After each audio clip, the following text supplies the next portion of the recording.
Tingnan nyo to guys, meron palang prutas sa ilalim ng pako. Ngayon ko lang nalaman, ilang years na akong nangunguha ng pako. Di ko alam na meron palang prutas sa ilalim ng pako. Wow! So totoo kaya yun? Totoo kaya yun? Meron palang prutas sa ilalim ng pako. Ilang years na ako nangunguha ng pako pero di ko pa rin alam kung meron niyang prutas sa ilalim yan. Kaya tara, tingnan natin kung meron nga. Let's go!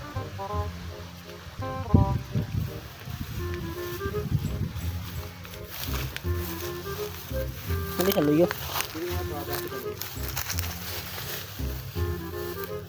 So yun guys, nakakita tayo ngayon ng pako. Tingnan mo to. Ito po yung itsura ng pako. Ganito po. Ito ngayon nakita natin sa video na meron ngang prutas daw sa ilalim nito. Kaya tingnan natin.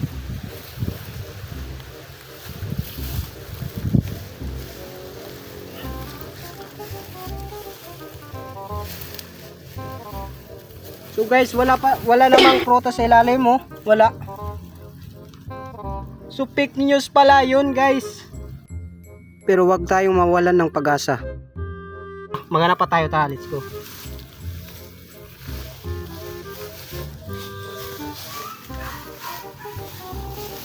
Iman?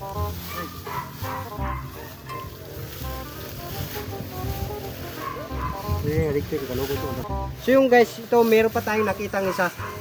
Tingnan natin kung meron nga.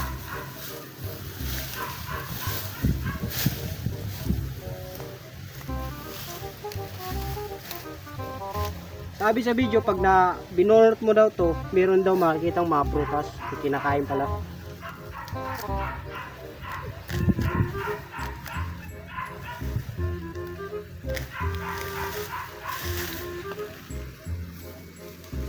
Guys, wala. Scam tayo. Guys, hindi pala yung totoo. So guys, hindi pala totoo na mayroong prutas sa ilalim ng pako. Hindi pala yung totoo na nakita natin sa TikTok. So hanggang dito na lang guys yung ating video. Salamat sa panonood.